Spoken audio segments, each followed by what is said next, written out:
everybody. Do it. Hey. Welcome, everybody, to another amazing week of Case Files with Kat. And Ashley. And Sarah. Yes. We're so excited. It's finally happening. It's real. Our dreams have come true. Well, I was called out for abandoning y'all. And then Ashley today and a few others were like, Sarah, you got called out and you never go on, blah, blah, blah. I said, y'all don't tell me when you're recording. It's always Tuesday. It's always Tuesday. Okay, but here we are, not on a Tuesday. I know. And I was like, well, actually today we're recording on Monday. And that proved my point that I don't know when y'all record. But it's been the same forever. She doesn't have our number. Oh, well, anyways. You're blocked on mine, so it doesn't matter. Exactly. So I cost her today to make my way here. Oh my God. So anyway. Ashley shows up and she goes, Sarah was right behind me. And I was like, she stopped for a drink. So you did. I did. I walked in with a 40 of high noon. That's how we do it around here. Or I think it's a 40 ounce. I don't know. This 32. is how we do Could be a it. 24 ounce. I don't know. I should Anyway. bring my 40 of Mickey's next time. Yeah. I love it. Bring No one joke, for me. I do love 40s. I mean, Oh, are you coming next week? you got to hear part two. Well, on I Tuesday. was, honestly, if I had known it was a two-parter, I wouldn't have come because last time I got Remember? roped into 2 or 3 parts. Oh. Well, you did you were 2 out of of town. 3. Yeah, Oh. you did. She doesn't want to be here for 2 No. episodes, is what she's saying. No, the last See, this is why she wasn't two-parter invited. was traumatizing. And For luckily, all. Yes. Well, And it was just me. surprise. You were out of town.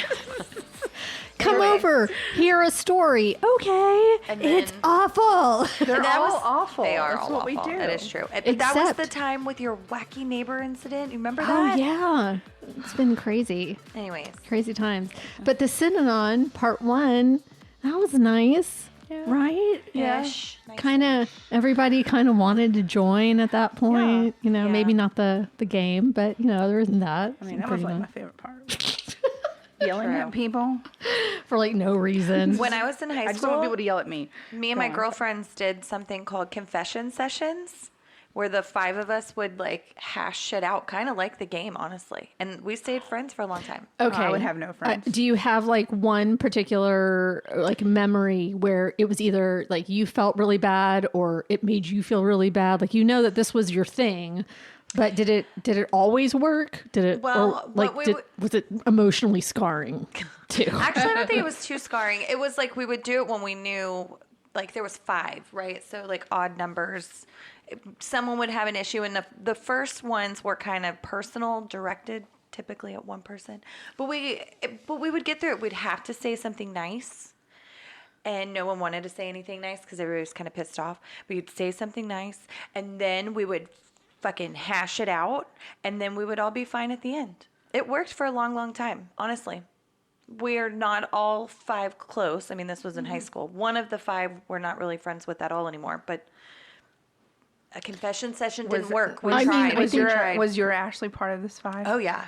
Ashley. I think that's actually that's really interesting. I'm fascinated by it. I think that if people just kind of went like, dude, you're fucking making me mad, you know? Yeah, like and it was also mostly like, so-and-so started dating a boyfriend, and now all of a sudden you don't have time for your girlfriends. This was high school, remember?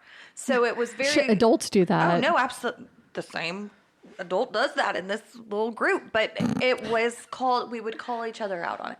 It was very... You know, I wish those were my problems as an adult. You know what I mean? Like, teenage problems are so different than adult problems. They are, but it but did work. But they were important. I think that just shows a level of emotional intelligence. I think because really what it's about is you're hurting me. Yeah. You're not spending time with me, and that hurts my feelings. But it's coming out as anger. Yeah. Because like you think your boyfriend is all blah blah blah blah blah, but really it's like, you're not spending time with me anymore, and I miss you. No, that was actually and it's hard to 100%. It's hard to say it that way, and so it comes out as like you're a sellout, like you're such a bitch. such a like Yeah. you are so whatever, you know. And but that's it. You're saying it without, you know, it's coming from a place of love because you guys aren't going to be mad at each other afterwards. Right. And I think that was sort of the point of the game. And because they went to lunch after, right? And how you described it, how like they would do it willingly, because I don't think you thought there was malicious intent behind it. But I mean, people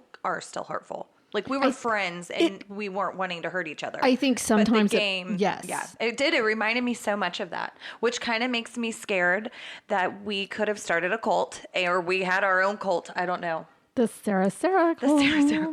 But to Shocking. think that my high school years with my girlfriends was similar to this wild fucking cult is a little unnerving. I'm not gonna lie. Anyways, enough Anyways. about me, guys. Is it We ever? won't talk about which episode my friends and I were like, 'cause we don't want to go down that rabbit hole. I'm going to say it's the Australian cult with the girl that jumped on the back of the couch. Tweet, tweet. Oh, these, No, isn't it weird we were how much awful. these cults all had in common? We were more like the house party when the parents were. I mean, no one was ever dead, but like they were. I didn't have the best decision of friend making at the time. You know what I mean? Yeah. Some of us didn't have a lot of choice. Yeah, I got it. Mine was more like Glee. Anyway, so it's just lots of theater kids. Okay, so what are you drinking? I guess because we all have a drink. Yeah. You're drinking High Noon. I know. Peach. Peach, okay. I'm drinking 40. Angry Orchard Imperial, not a 40. It's just a regular can. Anyways, it says crisp Imperial. I can't say the word. Big, bold, and madly refreshing. So it's It apple. is- yeah, It's a crisp literally apple. says 2 apples in every can, though I feel like that's not a lot. But You're it getting tastes, fruits I in mean, that your... is a lot. Do you? Yes, you it's wouldn't nutritional. Eat 2 apples in a sitting. well, if there was alcohol. I mean, anyways, it's really good. It truly is refreshing. It's I love the can art. It's got this really, really angry looking tree with like an old man face. I don't know. I love in a It is cool. it The has like a colors are cool. vampire apple with the crown on or something. I don't know. It's It looks really cool. very Snow White. Yeah, yeah. Yeah, love it. It's so good. If you like Enchanted ciders. forest. Enchanted, dark enchanted. Yeah. If you like ciders, this is a really, really good one. Anyways, what are you? You got several over there. Yeah, nope, just 2. And so I'm on my second because why not? And it's from Paradigm Brewing out of Tomball. And our it's neighbor. Our neighbor. And it's called Resin Project Mosaic India IPA. Oh. Yeah. And for once, it's a very basic can. Very basic. Basic. Oh. Yeah, basic. Yeah, basic. And then Yeah, basic. Ashley's It's the gorgeous. Normally the IPAs have Yeah. the really cool can art, though. and then it's like it's resin, so I think they're trying to go with like it's kind of the weed thing, Yeah, you that- know. So you it look like gives looks that like a vibe. bud. Yeah. But they could have done so much. They could have. They need art designers Yes. over there. Happy to help. Give us a call. We can do I'm it. available. We can do it. We'll do it for free. Yeah. All right. well. I won't. Let's kind of slow down here. Sarah and Two of the Ashley three of will us not. Yeah. We'll take her. Sweet. All right. So I guess I'll get started. I guess. I mean, is that why we're here? Looking forward to it. No, you're not. All right. So I was telling Ashley that I was telling Ashley what the story was going to be about. So she already knows, like, this isn't going to be a surprise to her. But Excited. I know, but what I told her was like, oh my gosh, the beginning of the story, the way that I learned it is like its own, it really truly is its own podcast episode. So, Oh, wow. Okay. and that's not even like the main story of the story I'm telling. It's just a part of I know it is like, there's like, it's an onion. There's just these layers that are so interesting. And I have honestly listened and watched and read so much. It's a very long case. It's a very big case. It's been going on for decades. But they've only just solved some of it. Oh my word. Yeah. Okay. So it's not unsolved. There is little bit of closure. a little bit. We're still in it, but there is a little bit. Okay. So my story tonight is about the Long Island serial killer, Oh, okay. or the Gilgo beach killer, as it was originally known as. And there are a lot of ways to start telling this story. I talked with Jason a lot, the wizard, a lot about this one, about how to present the case because it's a bit strange. First, it was unsolved for almost 30 years. Oh my. Like just unsolved. Actually, 30 years unsolved as far as we know. Wow. And it was only last July that an arrest was made, meaning that all of this is still ongoing. All of it.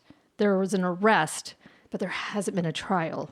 So it's possible that by the time this airs on Thursday, that there are going to be even more updates, because updates have been happening all the time, whether it's new witnesses, new evidence that they're releasing, new victims that are being attributed to this man and everything. So there's like boom, boom, boom. Like it's happening, right? I'm very intrigued. Have a quick question. Yeah.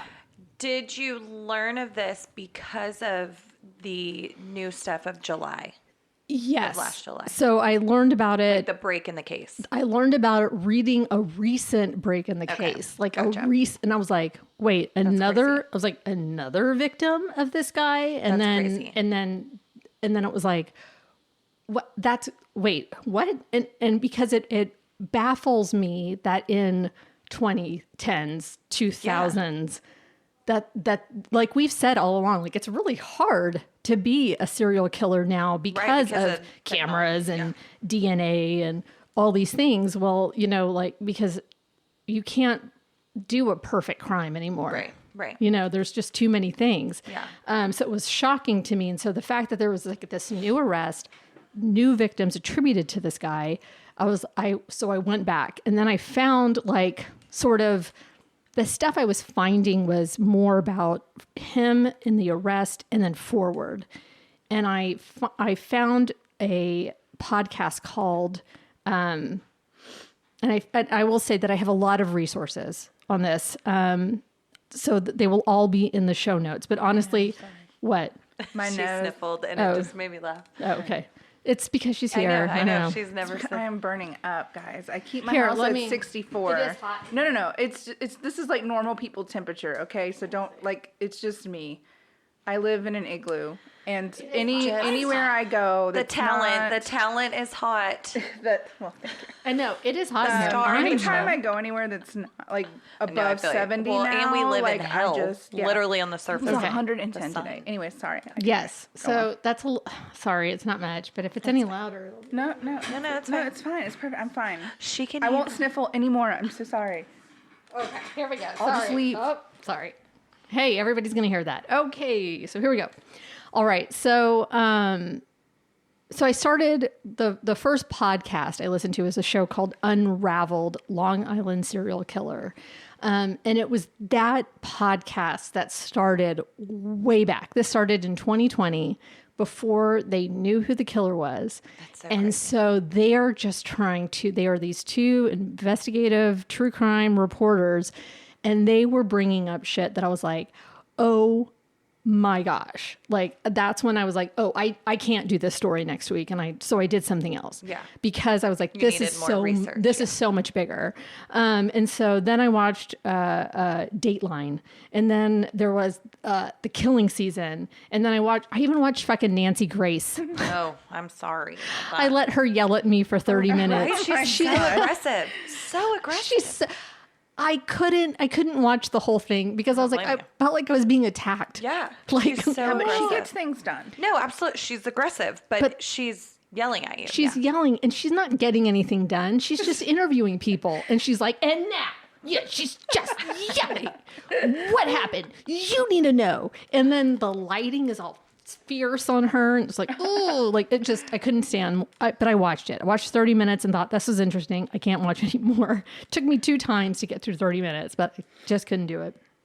So if you're at all interested in any of this, there's a ton of information, but I like Unraveled because they tell this first part of the story before they knew who the killer was. Right. And then now they have all the updates. So it's breaking down. The interviews are fantastic because they're interviewing everybody, but they're breaking down the release of the evidence and interviewing people who are involved in the case, and you're listening to different interviews on different mediums. So they just have all of it to keep you up to date. So it's great. It's great. So, ton of information. It's a lot. I feel like I know too much. How I get this into 2 episodes, I don't know. All right. So, so now I'm going to tell you the story. And so this is going to be when I talk to Jason about where do I start the story? Because it's so long. I mean, it's 30 years. But I'm going to start the story from what was the beginning of the story as far as the rest of us know. Okay. So not from the first victim's death, but when it was discovered that there was a serial killer on Long Island. No. So, and let me say this. Actually, there were several serial killers on Long Island. Lovely to know. At the time. Wonderful. Same time. I don't know how the place that created Billy Joel also had 3 serial killers probably working around the same time. That's crazy. That's crazy. And they were all with like Billy Joel as their soundtrack. I know. They were all living the American dream, businessmen. They were affluent. They were all white men. They were neighborly. They had nice houses. One of them built his own house, and the other one So seriously, crazy. All of it. Just some messed up shit. What's going on in the water in Long Island? I don't know what's happening. Okay. So let's start from the beginning of this story. In the beginning, as I said before, of when the public realized that there was a serial killer in their midst. The story begins with Shannon Gilbert. And Shannon was an escort in New York City who had been hired by a Joseph Brewer for her services that evening.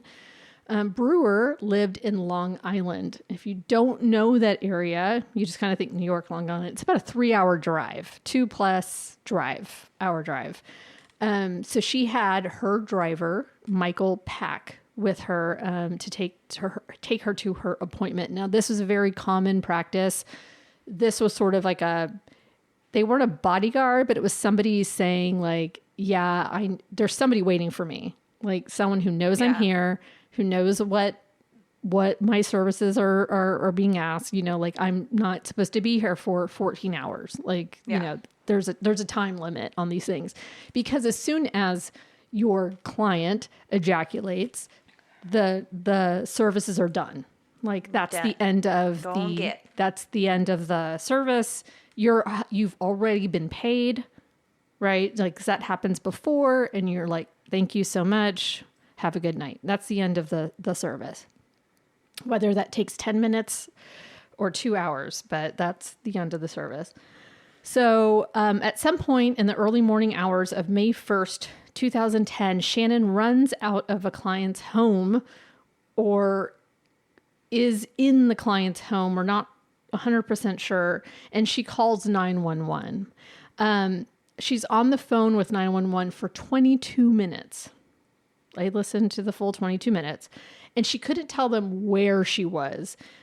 She could tell them that she was in Long Island. She does say by Jones Beach.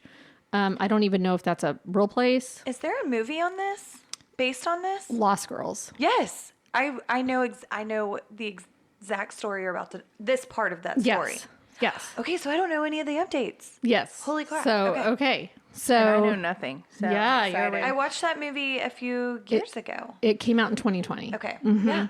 Mm-hmm. Oh, okay. So I'm totally intrigued with the updates. Yeah. Okay. So she can tell them that she's in Long Island and they're trying to kill me. Those are the things that she says a lot. On the 911 call, you can also hear her driver and probably the other man whose name was Joseph Brewer. You can hear them talking to her, and they're either trying to calm her down, get her to leave, get her to like, it's not super clear. They seem to sort of be,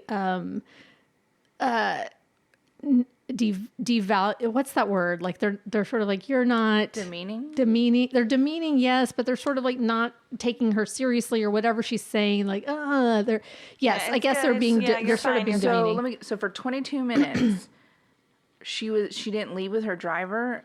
She told the driver they're trying to kill me, and the driver didn't do anything. He was like, let's go. She said no. And she's wanting the police wanting the police to come. Okay. She's suspicious of her driver. Oh, okay. She's saying, you set me up. Okay, I'm with you now. Sorry. And so this is like, you really have to listen. And Jason thinks they should play at the end of the episode the whole 22 minutes of the 911 call for those of you who are driving and just want to listen. And I can do that. I can add the 911 call to the end of this episode, so that you don't have to like go somewhere else to listen to it. It is really hard to understand. It's 22 minutes of her just like, can you trace this call? You know, they're trying to kill me. And she says the two words that she says the most are please and why in this call. And she's like, why? And you can't hear what's being said, but you can hear that there's men talking to her. And then she's like, please, no, please, why? And so it's whatever's happening in that house or in that room. And the police don't know where she is. So that's... Yeah. So the police don't know where she is. So Gilbert, who was 23 at the time, ran over to an elderly neighbor's house, knocked on the door, and asked for help. She's very out of breath. So she just says, like, you know, she ran a lot. And you hear her because it's on the call. And then she is like, you have to help me. He was like, what's wrong? Is someone after you? What's wrong? And then she turns around and she leaves again and knocks on another woman's house. Now, after she left this old man's house, he calls 911 and says, there's a girl here who's 14 who is in distress. She's being followed by a man in a black Suburban, which her driver, Michael Pack, was driving. He was driving a black SUV that night. And then you hear him say, don't leave. Where are you going? Like you need to take care of he thinks she's 14 because she's very tiny. Then she runs to another woman's house and you hear her on the 911 call knocking on this woman's door. And this woman is like, there's a girl who is saying she's in danger. I'm not letting her in. I have an elderly mother here. And so we live in such and such house and this is where we are. So 2 calls during her phone call. This is all during the 22 minutes that Shannon is on the call, that other people are calling 911. With her location at this point. With their addresses and location during that 22-minute call. And then you hear her start running again, and then the phone disconnects. By the time the police showed up, Shannon had vanished.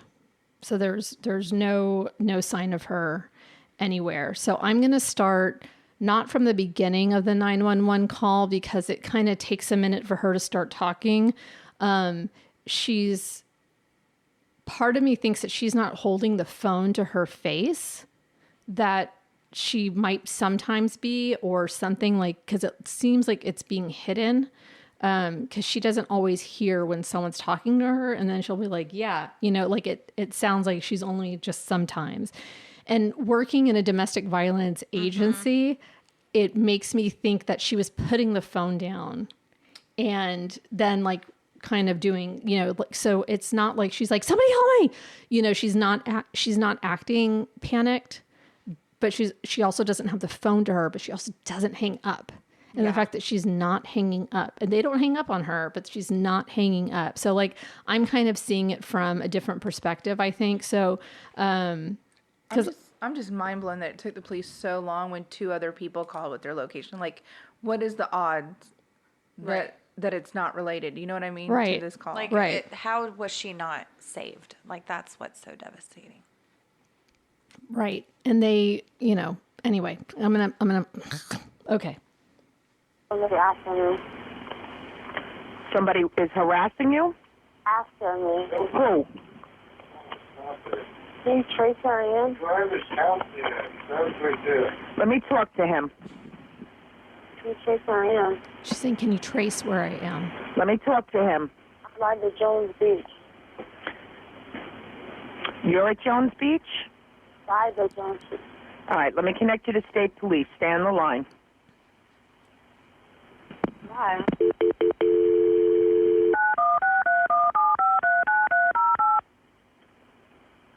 Why? You got to talk louder to them. Why? Why? State Police, Trooper Fry. State Police. Yeah, there's somebody after me. I'm sorry? There's somebody after me. Where are you? There's somebody after me. Okay, where are you? There's somebody after me. Where are you, ma'am? I don't know. You're driving right now? No, I'm inside the house. I'm sorry? I'm inside the house. What house? I don't know. Can you trace where I am? I'm sorry? Can you trace where I am? No, I can't. What's your callback number you're calling from? Huh? What phone number are you calling from? Somebody's after me. Please. Are you in Suffolk County or Nassau County? I'm in Long Island. Where on Long Island are you? No. No.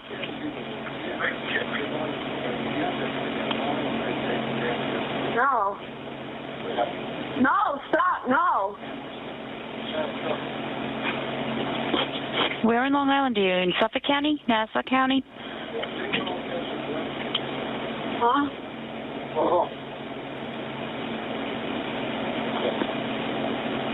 Why?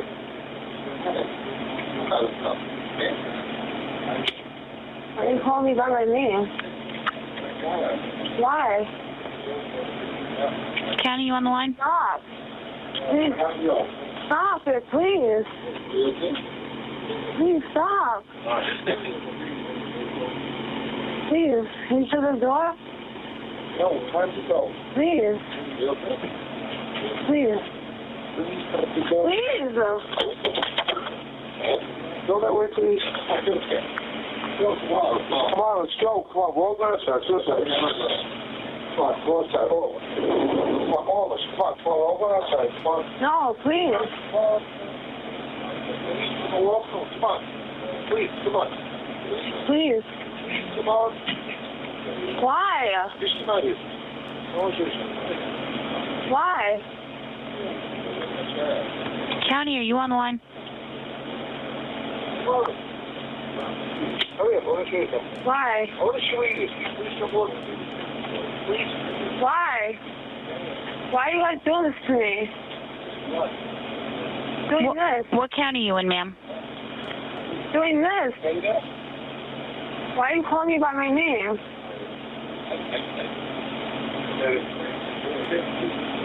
Please. Please, give me a hand. No, please. Give me a hand. No. Please. No, stop it, please. Stop it, please. Please, stop it. No. Please, stop it. No, please. Stop it. Please, stop it. No. Let me fix that. Please. Please, stop it. No, please, stop it, please. Please, stop it. Please. No, what are you going to do to me? What are you going to do to me? Stop it. Please, get him out of here. What do you want? Now, this call was not made public until over 2 years later. Man. And I'll get into why that is, but it wasn't made public for a long time. Later in the call, like I said, you hear her just running and she's out of breath and she's knocking on doors. And the 911 people are trying to see what's happening. Does she sound frantic? To me, it seems like she thought she could stall enough because she's like, I got him on the phone. I mean, movies, right? Movies. They track the phone and, they're there knocking on the door. I didn't know that they couldn't trace the call. I didn't know that either. I thought they absolutely could. But to me, I don't know that I necessarily would have thought she was in actual danger either. If I had been the dispatcher, I don't know that I would have believed her. So until the end. That's not even the end. That's 3 minutes in. Yeah, but up till that point where they I guess try to grab the phone or whatever, I don't know that I would personally have believed her just because it just sounds like an argument between two people. And it sounds like she's maybe thinks she can handle the situation stalling enough till the cops can get there. She's very calm for someone who feels like they're in danger. And that's just I know that's not what happened. Yeah. But I could see why someone would think that. But imagine her screaming. Oh my gosh, I know. If she was screaming, how do you think they'd be reacting to her? Yeah. So Well, at I one point, they didn't even know she was on the phone. That's exactly like I picture her thinking, I'm just going to stall a minute. And that's why she's saying why. It is, yeah. Like just, kind of bait and hook type with them. And the panic starts to set in towards that end of the 3 minutes we listened to, because I think she realizes. I just don't understand how they can't. I truly thought that because they trace phones all the time. There was that weird time frame. Remember when everybody had a house phone and that was traceable, and now that's traceable. That's traceable. House phones are now. We have GPS. Our phones are very trackable. But there was that weird time where we just had a phone. It wasn't a house phone, a landline, or a smartphone. It was just a phone. Yeah. Like that's what we now use as burner phones, or not we, not So, me. People okay. in general. So here's later in the call when she starts running. 1234 963 Ray. Shannon.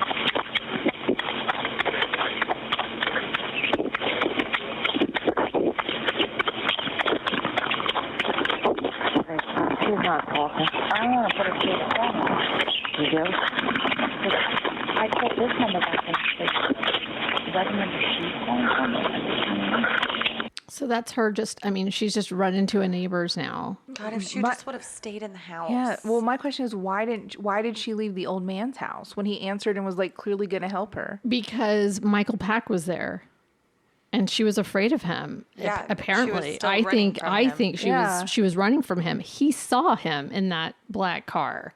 He saw him, and so I think she was probably like, "You got to help me," and then sees him and She's runs, like, and he knows where I'm at. He knows where I'm at, I'm and he gonna was try to get like, away. "Oh no, I got to get out of here!" And so she starts running again, Okay. and she has no idea where she is. Yeah. But it is still heartbreaking she didn't go in that house. Because I know, 'cause he's- statistically, the guy probably wouldn't have gone after her. You know what I mean? That night.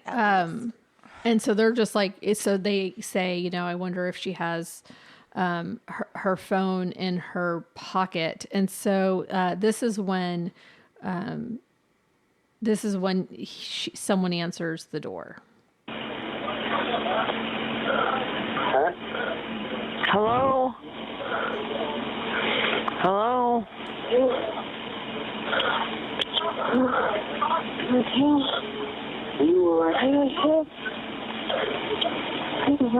I need help. Don't keep yourself out. Where are you going?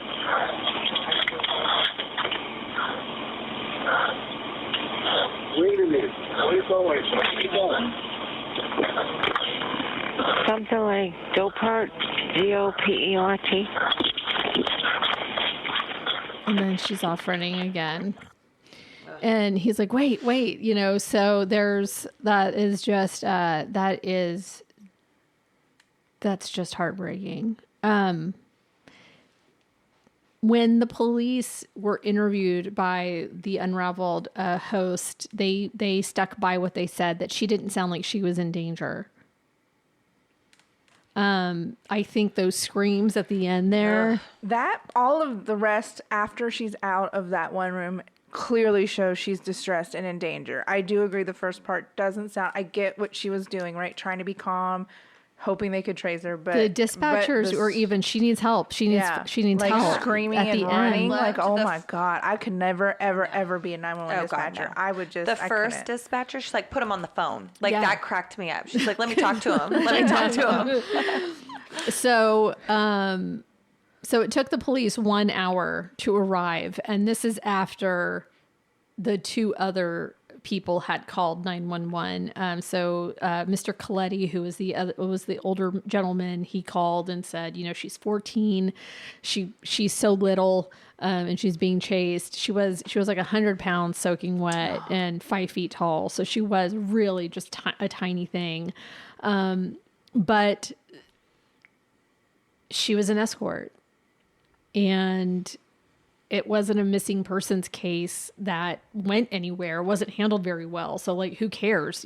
She chose this line of work. That's a danger of I don't know this. I mean, it shouldn't be a surprise for anyone who listens to this Someone gets podcast. murdered. I know. Like, crazy how people think. We've done plenty of stories. Almost all of them Your are. baker in The butcher, Alaska, yeah. the butcher baker. Yeah. Yeah, no one reported them at all because I know. they were That's what's right. so sad. And I was, as I was doing research on this, I called Ashley and I said, this is actually something like you would be really interested in. There's a book called The Missing. Yeah. Because there's an untold number of people who go missing every year who are sex workers, and no one is going, just not they're getting not reported. family. Yeah. They're not family. So why are they going to be the ones to, they're on Yeah. drugs, they're doing whatever. They're not going to be the ones to report missing. And so the amount of deaths and the amount of people who are being found along interstates because there's a whole trucker, all the truckers who are killing people. It's just, Sickos. I know it's,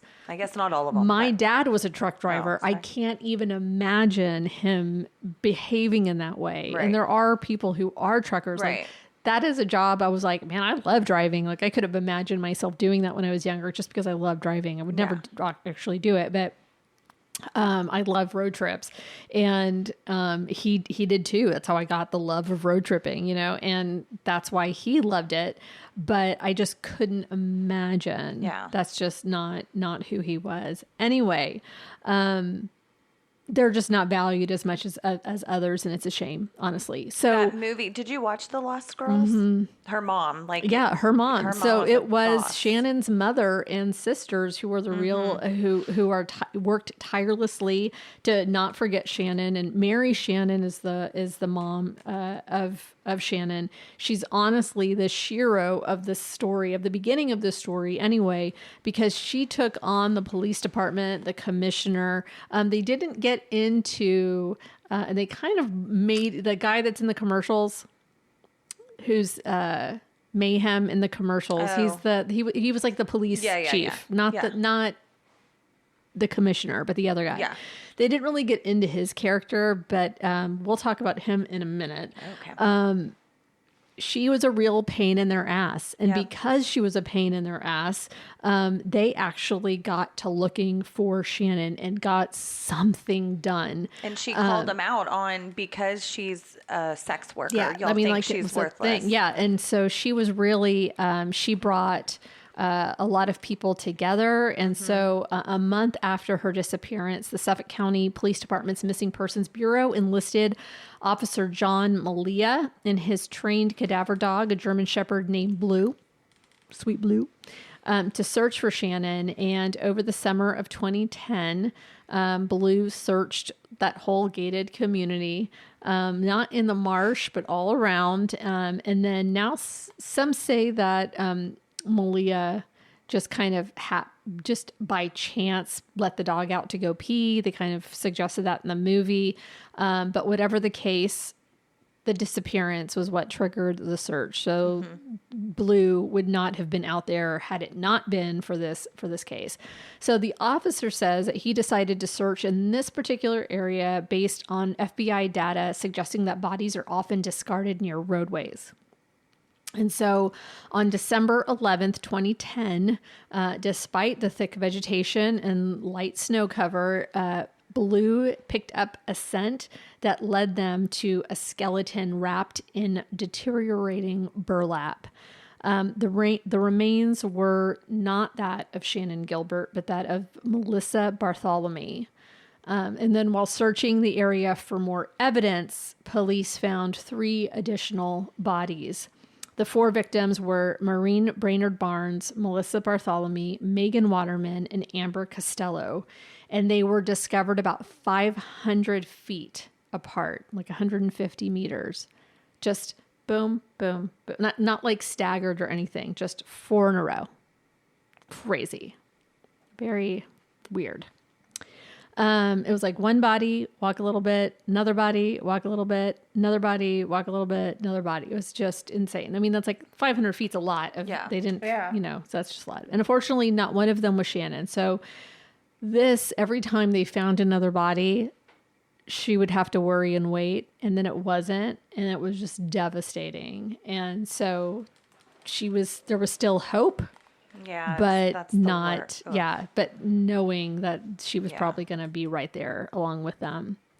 In March 2011, investigators uncovered partial remains of Jessica Taylor along Ocean Parkway, a haunting discovery that echoed back to 2003 when other parts of her body were found in Manorville. So she was dismembered. Yeah. And at this time, did they think these were all connected or just random? So in 2003, it was forgotten, right? By the time the Gilgo 4, which is what they were called, by the time the Gilgo 4 were found, They knew. Jessica Taylor was not on their minds. Okay, got you. It wasn't until the rest of her body was found that they put her along. So that was another... so then it became like the Manorville 2. So a month later, in April 2011, 3 more sets of remains, including an unidentified female toddler, an unidentified Asian person, and Valerie Mack. Like Taylor, Mack's partial remains had also been discovered in Manorville years earlier in November of 2000.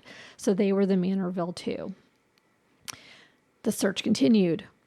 And 2 more bodies were found in Nassau County. Karen Vergata, whose partial remains had been located on Fire Island in 1996, and an unidentified woman with a distinctive tattoo of peaches.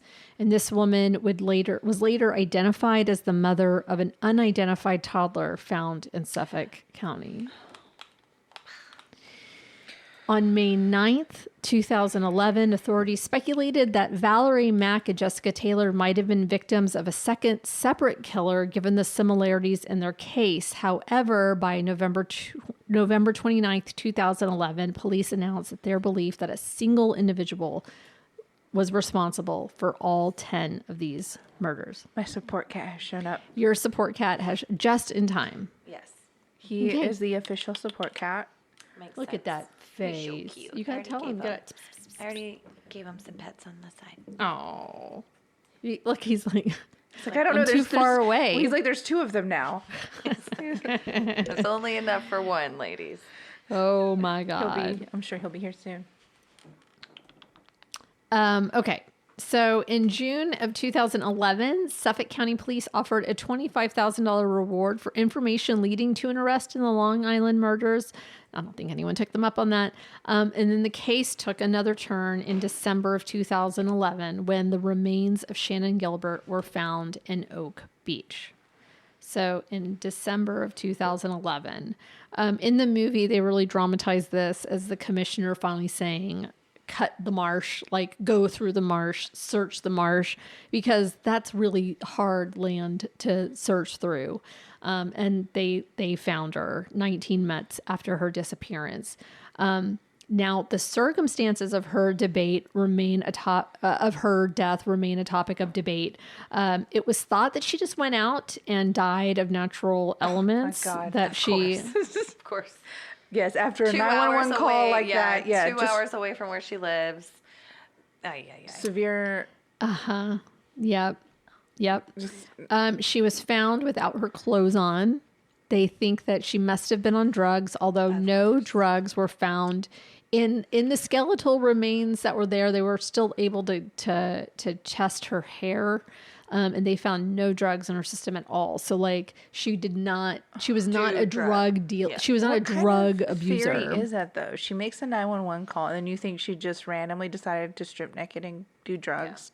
and swim in the lake. Now, and, would she have done drugs with her person, like with her client? Maybe. Like maybe she was like, "Oh, okay, well, you're going to do cocaine. I'll do cocaine with you." yeah, but with the Like, 911 call, like I don't feel like she would have just then decided, "Oh, I'm going to go for a swim." so during doesn't the make part that sense. you don't hear is that she says like to Michael Peck, like, "You set me up. You set me. Okay, I'll lie to them." And she says, "I'll lie. I'll lie. You call the police.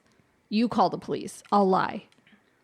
And so to me, I feel like she is saying like, you guys got together to do whatever is happening to me right now, and you're going to kill me. She'd like, that is honestly like listening and reading it is where I sort of land on it. Like, Yeah. I think they might have had something to do with her death. Yeah.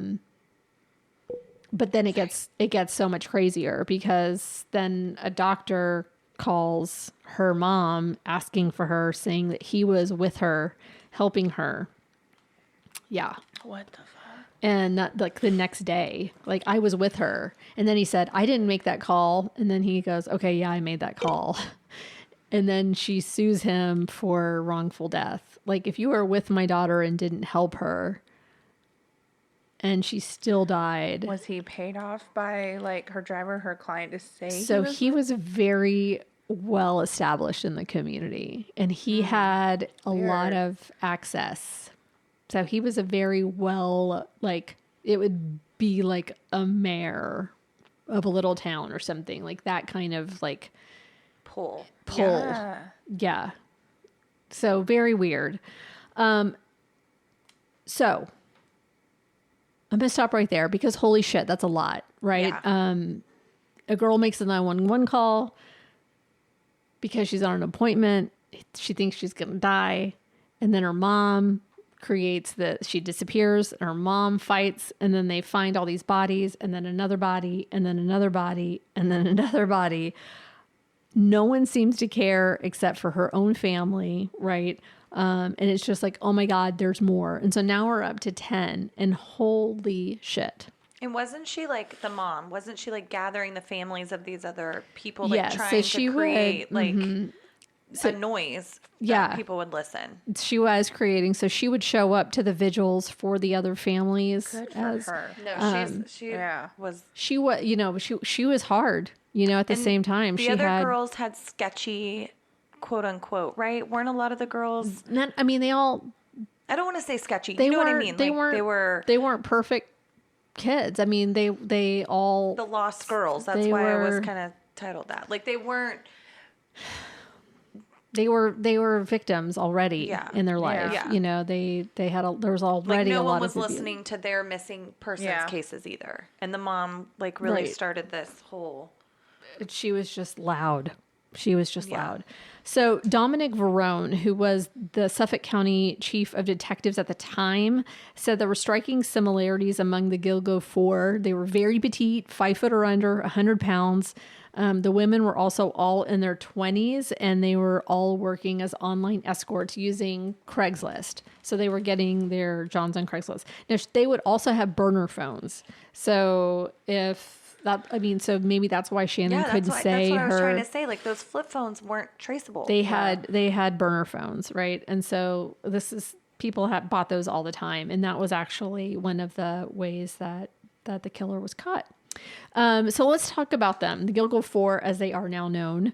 Now, this comes from CBS. Okay, so July 6, 2007, Maureen Brainerd Barnes' final weekend. Maureen is often referred to as the first of the Gilgo Four. She went missing in July of 2007. She was a single mother of 2 living in Connecticut. She had begun working as an escort, posting ads on Craigslist and other websites to meet clients. And on July 6, 2007, her cell phone was contacted by a burner cell phone, a prepaid phone that anyone can buy and use anonymously. And between July 6th and July 9th, there were 16 interactions between the caller using the burner phone and Maureen's cell phone. Maureen's sister, Missy Can, received a call from Maureen late at night from Penn Station in Midtown Manhattan. In an interview in 2020, Can told 48 Hours that Maureen said she was going to take a train at midnight. She never heard from Maureen again. July 2009, the disappearance of Melissa Bartholomew. Melissa, 24, moved to Buffalo, New York City, from Buffalo, New York to New York City to work as a hairdresser. At some point, she also began working as an escort. In July of 2009, nearly 2 years to the day that Maureen went missing, she disappeared. And in the weeks following Melissa's disappearance, police say that her 15-year-old sister, Amanda, received a series of phone calls from a man calling from Melissa's cell phone. The first of these calls came on July 17th, 2009 at approximately 12:40 p.m. A number of calls followed in the coming weeks. And one, the caller told Amanda he had killed Melissa. He had said that he was watching her die, watching her rot. Oh, he my said, God. he said, "Are you a whore like your sister?" Oh my God. So he was torturing them as well, not just his victims. On June 5th, 2010, Megan Waterman, a 22-year-old mother from Scarborough, Maine, was also working as an escort. And on June 5th, 2010, she was contacted by a burner phone, which had just been activated that same day. At 1:31 a.m., Waterman's phone was again contacted by the same burner phone as the day before. Security video showed Waterman leaving a Holiday Inn Express in Long Island around the same time. This was the last time she was seen alive. She didn't have anything with her either. No purse or any, no bag. She just kind of walked out like, okay, I think I go out this door. Like you could tell, like she wasn't frantic. She was willingly going out, and she just never came back. Liliana Waterman was just 3 years old when her mother disappeared. In her first television interview in 2020, Liliana told 48 Hours that if she could talk to her mom, she would tell her how much she loves her. "I never got to really say those words," Liliana told correspondent Erin Moriarty. She said she misses her mom every day. Hurt. Kills me. Yeah. September 2nd, 2010, Amber Costello disappears. Amber Costello, a 27-year-old escort living on Long Island, was contacted by someone using a burner phone. The next day, she left her house to meet a client and never returned. After Costello's disappearance, police say her roommate, Dave Schaller, told them about her clients. He described one of them as looking like an ogre and having a first-generation Chevrolet Avalanche. Do you know that truck? Okay. It was like a dark green. On the night she went missing, Schaller says a client offered her $1,500 for the night, 6 times her hourly rate. Wow. In 2011, Schaller spoke to Moriarty from 48 Hours. This guy was so relentless, Schaller said. He called several times. He was on the phone with her for quite a while each time. He says the client got Costello, an experienced escort, to do something she never did. Leave home without her purse or cell phone and meet him in his car. No. At nearly midnight, Schaller says Costello left the house, walked down the street, and he never saw her again. Oh my gosh. Where's Kevin? We need a Kevin on that because how did he convince her of that? You know what I mean? I'm sure it was money. I mean, Yeah. unfortunately. 15. Yeah, you need. I mean, whoa, he may have like- offered her more to come Yeah. meet without, That's true. That's true. I mean, unfortunately, when you're in Yeah. that situation and you need money, like And if he they're had throwing it at you. Imagine the people on the other side, that guy, like, oh, if I just gone with her, if I just walked her down the street to see what he looked like, if I had just done, you Made know, a presence. Yeah. right, I right. can't imagine. Damn. May 2011, 6 more sets of remains are discovered. And by May, police had discovered 6 more sets in the area, bringing the total at this point to 10, including the Gilgo 4. Investigators were not sure the same killer were responsible for all the murders. Now, this was also coming from the chief of police, who didn't want there to be a serial killer for whatever reason. And then, But you want multiple killers? oh God, I don't know. And I actually That's a don't, man I for you. still don't understand the reasoning behind all of that, other than that if it was a serial killer, then the federal officials would be involved, especially because it was crossing Oh, state that's what I lines. was just about to say. So, but the commissioner was just like, nah, no, there's one. I don't care what this guy says. And so there was a lot of fight. And so here we are. So victim number 5, Jessica Taylor. She went missing in 2003. Another set of remains we found to be Valerie Mack went missing in 2000. Number 7 was the toddler girl. Number 8 was an Asian male. I'm going to say that a biologically male dressed in women's clothing. They are known as Asian doe. Number 9 was the female skull belonging to Karen Vergata. She disappeared in 1996. Number 10, female remains from a victim cops nicknamed Peaches because of her tattoo, and we found that she was the mother of the toddler. That's 10. 2013, December 13th, 2011, Shannon Gilbert is found. This is a year and a half after she went missing. They don't believe she was murdered, but This is really not that long ago. that's what I'm to saying. Be a serial killer. That's what I'm That's saying. So crazy. That's what makes us so crazy. And the fact that they know it's burner phones and they know that it's... But it's still on that turn of technology. And I just love that they don't think that she was yeah. murdered after a phone call like that. Yeah. I'm These telling 10, you. Yes, maybe, but not her. No. I'm telling you, the Unraveled interviews about this are like, what? Just like, come on. There's just no way. Now, was it the person who was eventually arrested for these other murders? Maybe not. Was there a link? Oh, there's a little bit of one. But she was definitely murdered. Like, to me, no she was doubt. definitely No murdered. doubt. To me, Yeah. yeah. And this is where the Unraveled podcast really comes into Or play. made sure she didn't survive.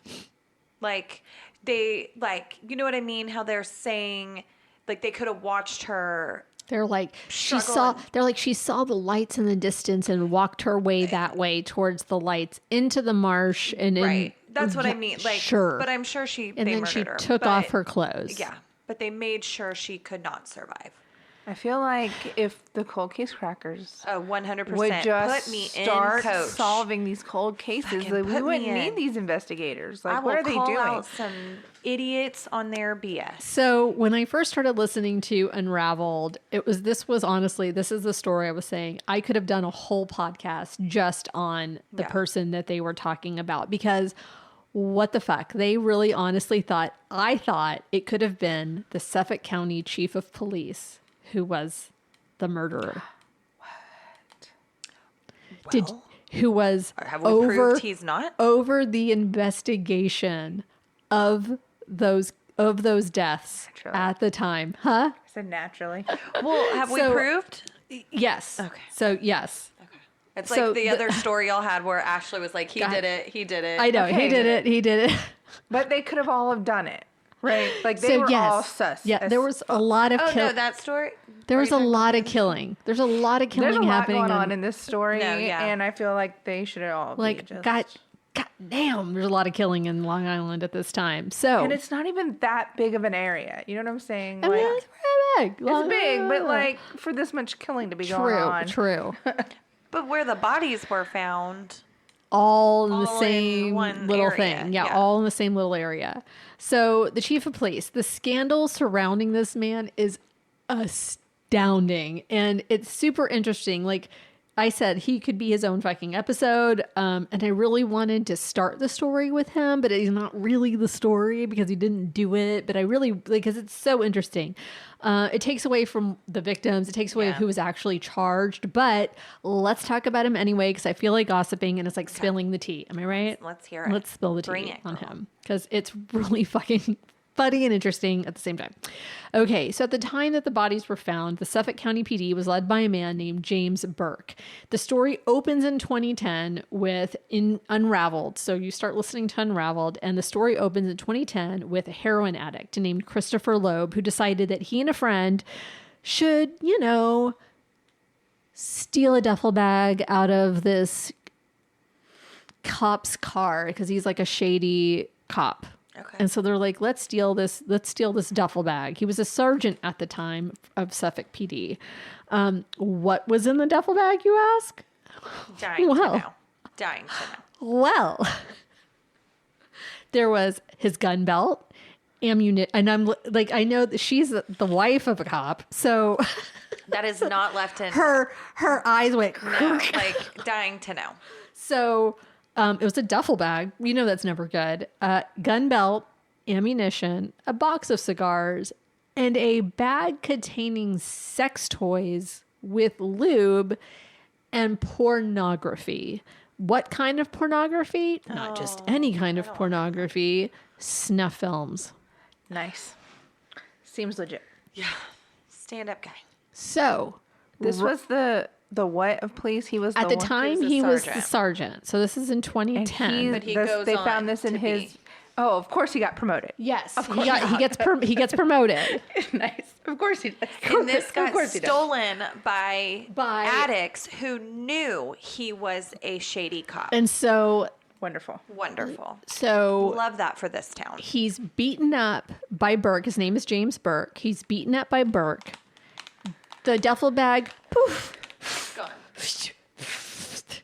gone. No one knows what was really in that bag, but he's saying, oh, I know what was in that bag. We watched that snuff film, and it was obviously a sex worker who was being tortured in a room by somebody and was killed.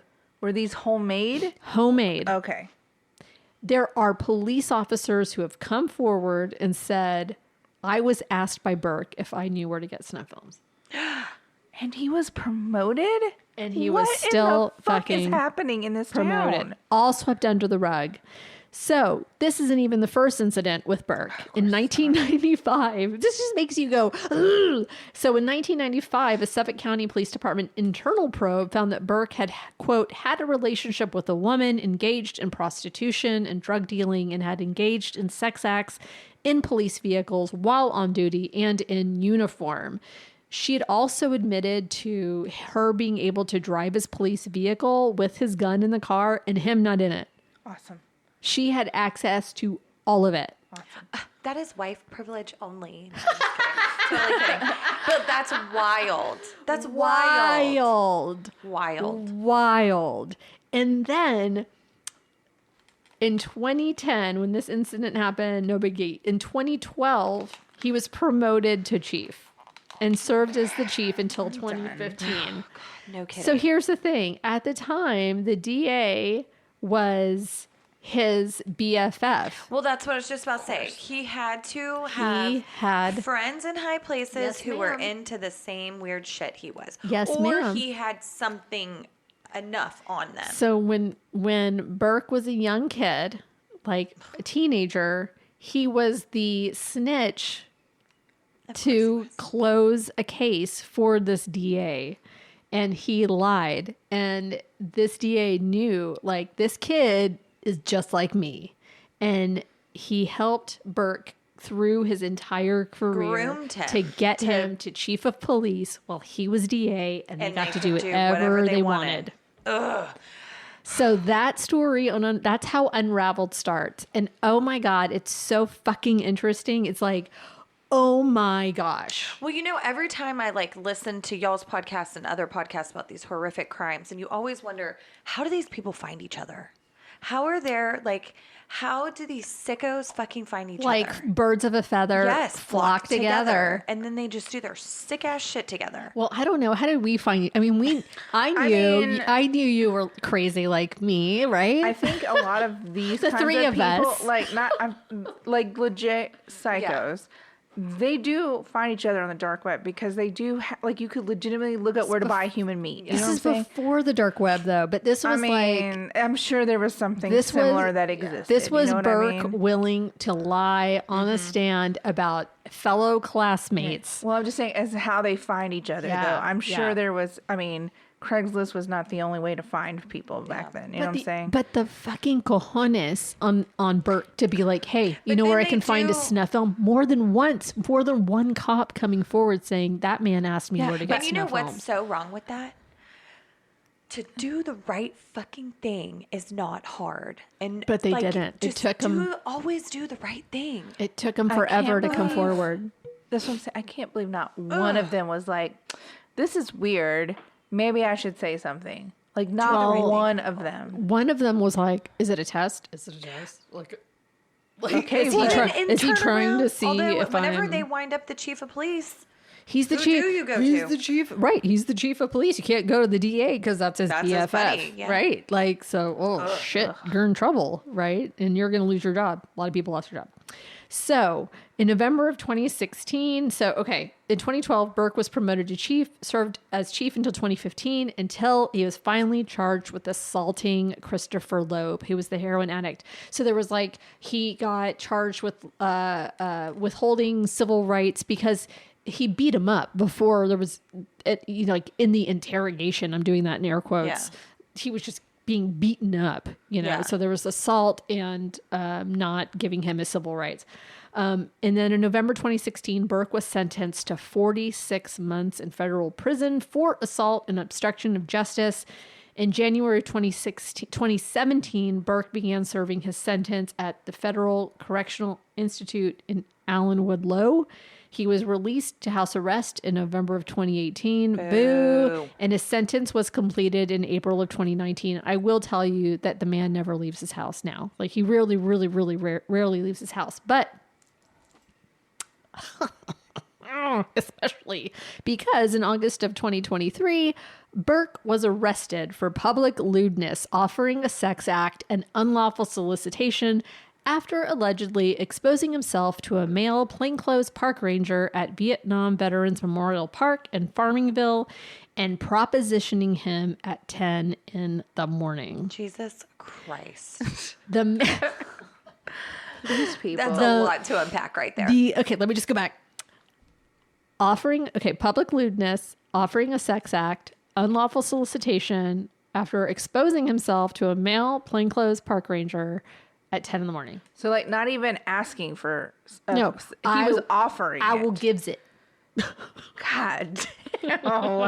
The man has a sex Can you addiction. imagine that park ranger being like, God damn it, guy? The thing is, I'm not supposed to be here. No, the thing is, they were doing what's it called? A sting of some sort That's or a it. setup, yeah. Not for him Oh either. my God. It was just What is going on? it was just a normal everyday Just a normal everyday sting? Yep, just let's the pick up the people. In the park? And this is an ex-cop who fucking knows that this shit kind of happens. Oh my gosh. And he still was like, I'll take my chances. I'll take my chances. That is addiction. That is crazy. That's addiction. And a grown this man. whole town is insane. For real. No area. offense, Long Island, but y'all's reputation is a little wild. But with they us have Billy Texans down Joel. here. They have Billy Joel. Hey, I guess he's their savior. Everything they I don't just know. Just hide erases. it. Yeah. Erases. Hey, but we got Billy Joel. Yeah, okay, I guess. He ain't Sing that me a great to me song right if now. you had a Billy Joel man. ain't saving none of these people I'm gonna for have to me. listen to Billy Joel after this. So why is any of this important? This is going so long. I'm so sorry. You're fine. So why is any of this important? Well, because he was the chief of police when bodies began popping up along Ocean Parkway. Bodies of sex workers, a population he had a lot of interaction with. Remember, he had that affair with the sex worker who was like, yeah, years. I drove his police vehicle with the gun in it and he wasn't there. 4 years of a relationship with this woman. Which good for her. Good for her to have her resources. But he was awful to her. Well, yeah, I'm sure, but at least she was hopefully getting something. She got arrested again years later, and he saw her as when he was chief at this point, and he goes, "Are you still doing this shit?" I would have immediately have caused a scene and been like, well, let Murder. me tell you what this motherfucker's been doing. So guess what? August 2023. Are you still doing this shit? Good for her. Sorry, lewdness at 10 a.m. Fucking pathetic. on a Tuesday. I love it. Oh my Yeah, gosh. basic. Yeah, basic. Yeah, I basic. love it. Move on. Move brother. on. So he had a lot of interaction with this population. And how do you think he handled the case? Poorly. Very poorly. Yes, ma'am. First thing he did was when he got promoted to chief, he fired all the chief investigators, all of the veteran investigators. He was like, you have to retire, because he wanted to put in people who would not, who were probably be loyal good. to him and wouldn't ask any questions and didn't know enough. Best investigators. Best for sure. investigators. The ones who were like, We might need to look into more cities if this is like their, all the stories were like, what were they doing? Nothing. We need to look at the chief of police's. I mean, That's chiefs of police? Jesus. Jesus. Oh, Jesus Christ. Jesus. So then, guess what he did?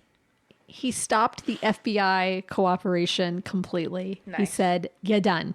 You're done. That's As it." the FBI, I would You're be fired. like, why do you want us? They didn't. I would be like, you fired all your investigators and now you don't want us around. Like, He I didn't. would be like, He was like, "No, we got this. It's not a serial killer. It's." But was anybody on to him? Like, he sounds like a stand-up guy.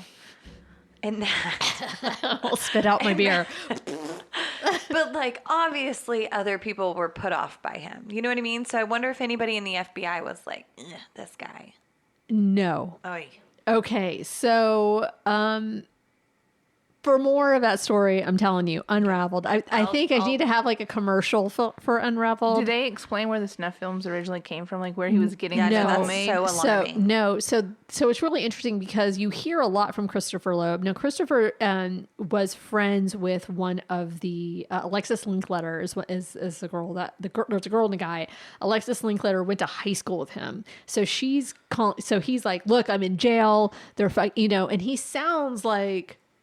Do you believe him? Mm-hmm. He sounds like a junkie, right? Yeah. Like they're after me or they're not. Like it's crazy because he's really all over the map. But when you hear his story and you get the full thing, you're like, this man is not lying. Like you can really tell he's not lying.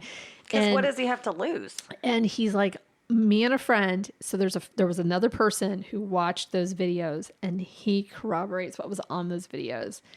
That everything, I mean, like he's telling the truth. I stole it. Yeah. I know what's on there. And so when he was alone with Bert, he was like, I know what was on those films. And he's like, no one's going to fucking believe you. You're a junkie and I'm a police officer. I just wonder if it was like another cop, Like I wonder if this Or if was he like, made him. Or he made him. or could it have been the killer? The killer, yeah. That's what I'm saying. Like, I just- now knowing he's not the killer. And we know he's like there were multiple killers of sex workers during this time. Yeah. And so like it could have been I any read of a them. novel, a nonfiction that was so similar to that. Oh, weird. Yeah. Yeah. Oh, what was it? Oh, look. Okay. So The pretty girls. Like all the pretty girls? All the pretty girls, maybe. Okay. So, where was I? Oh yeah. So he didn't want the FBI, didn't want any of the federal agencies. He was really against any big government because obviously if they were do a job. right, anybody who like did their job would probably find him out. And so he just had a lot of trouble. He was just in a lot of trouble all the time. So he didn't want anybody involved. But listen Red flag. Oh, red flag? Not wanting anybody else Oh, involved, yeah. like red flag. 100%. So listen to Unraveled. You'll get the whole story. It's really, really fucking interesting. So obviously we know who the killer is now. But when you're listening to it, they're kind of like, it could have been him. And it really could have been him. And there were officers who were like, it could be him. Because he was stalling, he was thwarting the investigation like right away, and so it's never really explained why. It's just bizarre. And then the fact that Shannon Gilbert, there was this Dr. Hackett that was involved, who her mom eventually sued for wrongful death. There were the other guy and the driver, and like nothing was really done well. And so it was just like, damn, it's crazy. So thankfully, on December 10th, 2015, Suffolk County Police new Commissioner Tim Sini announced that the FBI had officially rejoined the investigation. This is in 2015. This announcement came one day after James Burke was indicted for civil rights violations and conspiracy. Hallelujah. Right? And although there was literally a new sheriff in town, quite literally, things didn't change much. Years later, so in 2012, they released Shannon's 22-minute 911 call of the morning that she disappeared. Police Commissioner Rodney Harrison said in an interview with Erin Moriarty, Gilbert's death was likely not a murder. They're just going to die on that hill. Quote, "It's an unfortunate incident, but right now we believe that she just ran into the marsh and unfortunately drowned." Or was literally chased into the marsh. Why were her clothes off? Why did that doctor called. say he was with her? There's so... Exactly. Okay, so why not release the audio of the 911 call? The lawyer for Shannon's mother, Mary, his name is John Ray. Very interesting.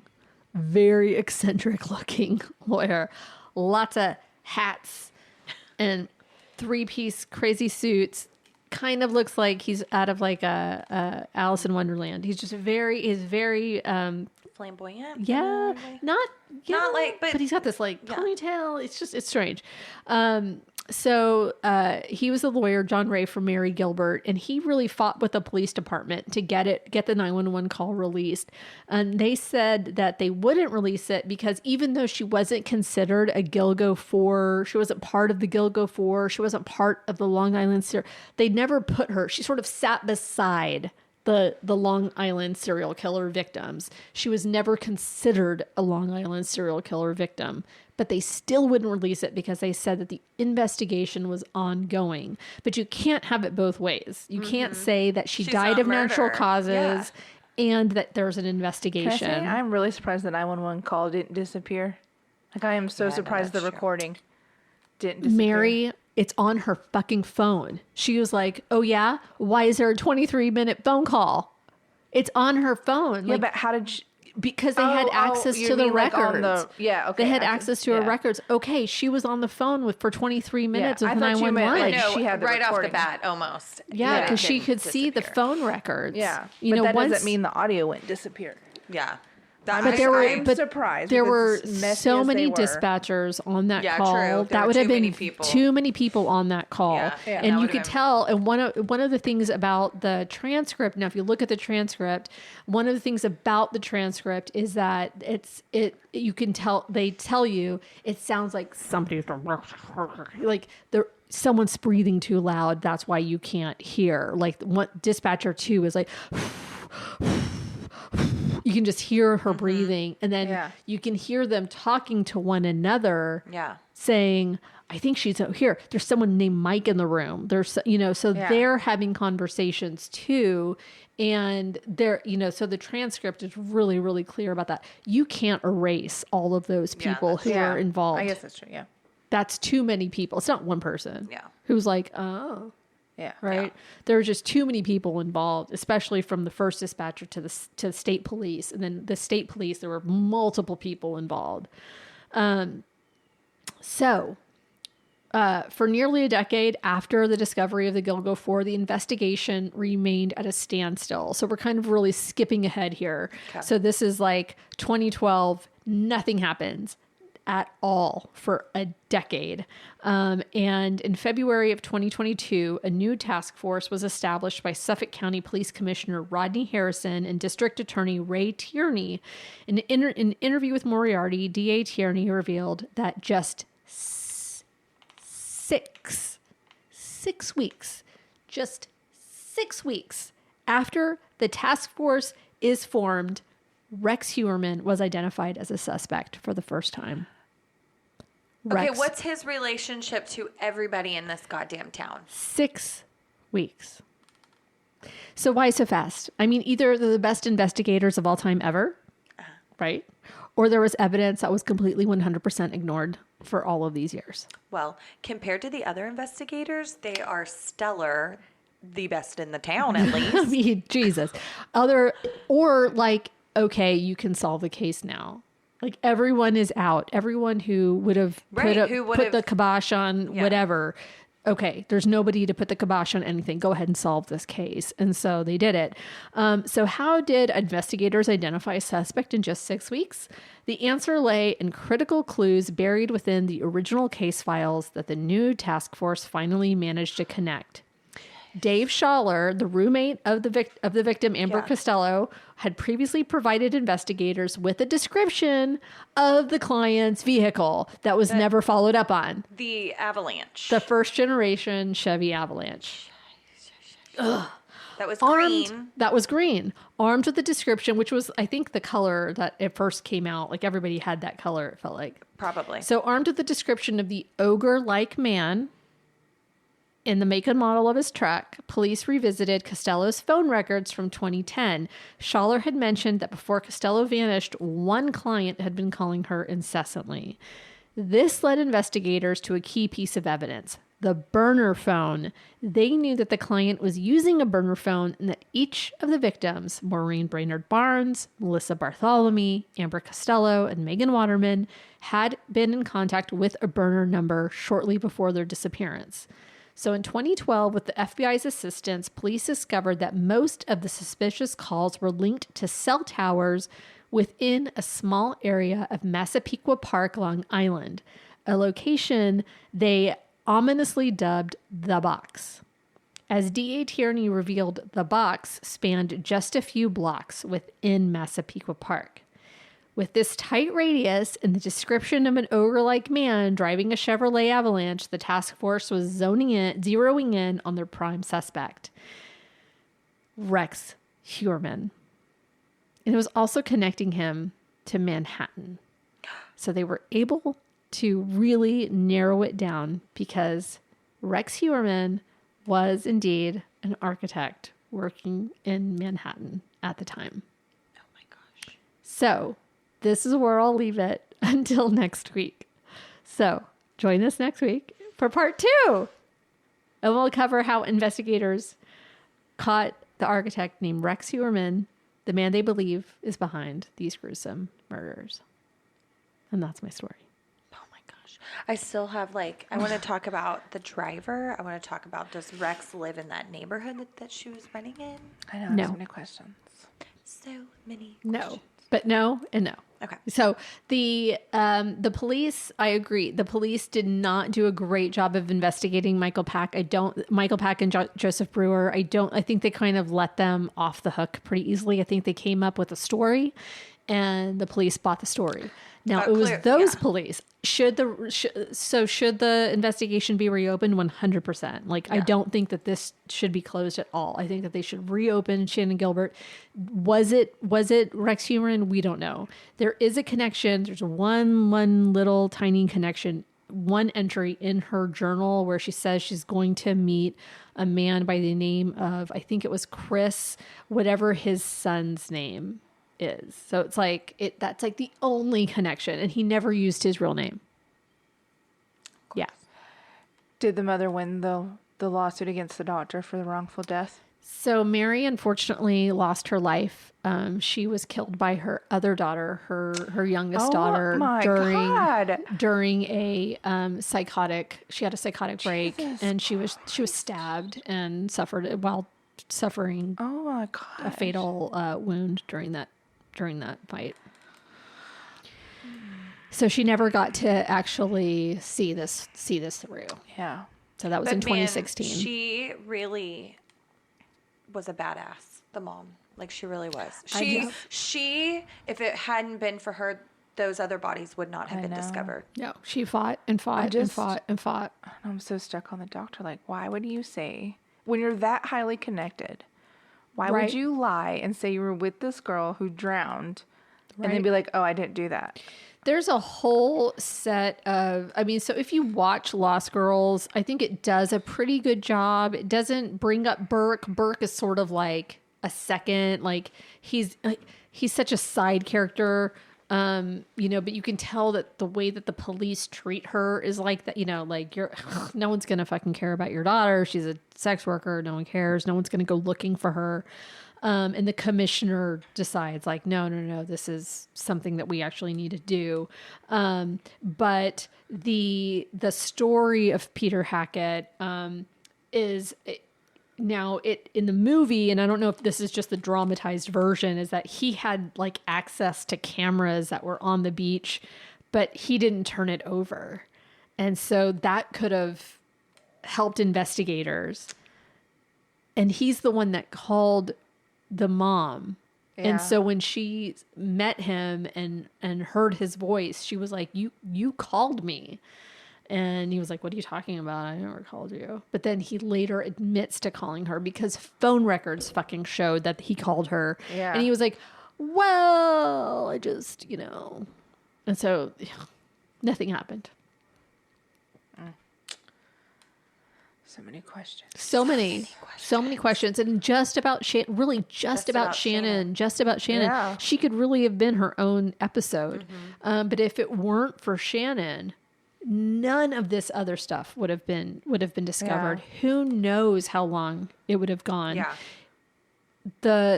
I will tell you right now, the earliest victim that we know of was killed in 1993.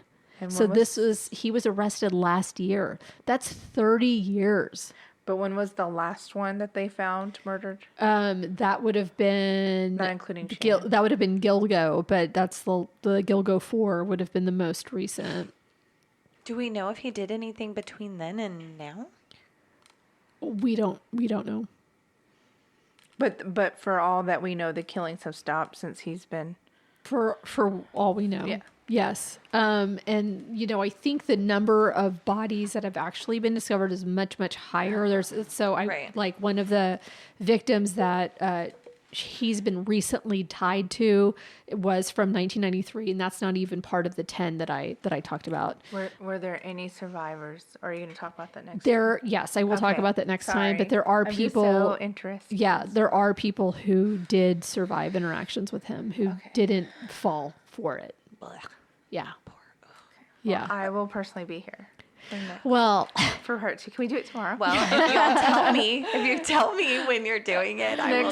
Next Tuesday. So here's the thing: on Tuesdays and Thursdays, baseball. Oh, baseball. I can do Monday. But we'll see if Ashley wants me here. Otherwise, hopefully there's I can probably do Monday. Okay, there are no. Let me make sure I can do Monday. Hopefully there are no updates between then and now, because then it's just going to make this much. You should see the amount of tabs I have open just for this case. It's insane. I will just. It is insane. Knowing that I've watched that movie. Can I just say that Donald Trump reportedly hired Rex Heuermann for a $200,000 project? Like an architecture? Yes. Oh my gosh. Yeah, so that's wild. I mean, he's a New York City architect. So it's crazy. Man, well, that really goes to show how high up he was. Yeah. You know what I mean? I mean, he was well known. That's what creeps me out so much about this story, because talking about just Shannon and all the people who just could have been involved. From the doctor to the chief of police, the DA, other wealthy people, like the guy who hired her, her bodyguard or her driver, that is so many bad people. Ugh, it's disgusting. It's a lot of bad people. And I mean, the fact that your driver is supposed to be the person who's protecting you. Yeah. Shannon also had a boyfriend. One of the ways that they were able to identify her was that she had a steel plate in her jaw. Because he damaged her so much. Oh my God, what is wrong with this town? And is there anybody there that's normal? They're in New York City, but he was the one who sort of sent her out on this job. So they lived together, but he was also kind of her pimp. Yeah. And he actually spent some time in jail for that interaction because it was across state lines. It's illegal in New York. But it was, I think he did get in trouble for that, for selling her, because he was sort of in charge. Yeah. Yay. But yeah, so the steel plate in her jaw, that was how they were able to find her. But she had, and the thing is that she had her pocketbook, it was all with her, and there was no money. There was some money. There was not enough money. There was not $1,000. There was not that huge payday for going out to Long Island. There was not enough money. So he says, Joseph Brewer said he did not have sex with her, but there was no money. Or he did have sex with her and there's no money. Either way, there was no money. He didn't pay her for that. Right. They were not friends. That was the first time she met him. And why was she there for so long? Yeah. So there's just so many questions. And there is. And if it's literally just happenstance that she was there in this really terrible situation that then created a domino effect to stuff that was completely unrelated is even more wild. I wonder to me. Yeah. You know what I mean? And that's sort of what it feels like on some days for me. I feel like it's completely unrelated, but then in other days I'm like, God, how could it not be? Yeah. I want to know, like, what triggered her to think, oh my God, they're going to kill me. You know what I mean? Like, what made her initially make that 911 call? Because, like, oh my God. What led to it? I know. So, okay. Because I think I would be freaking out.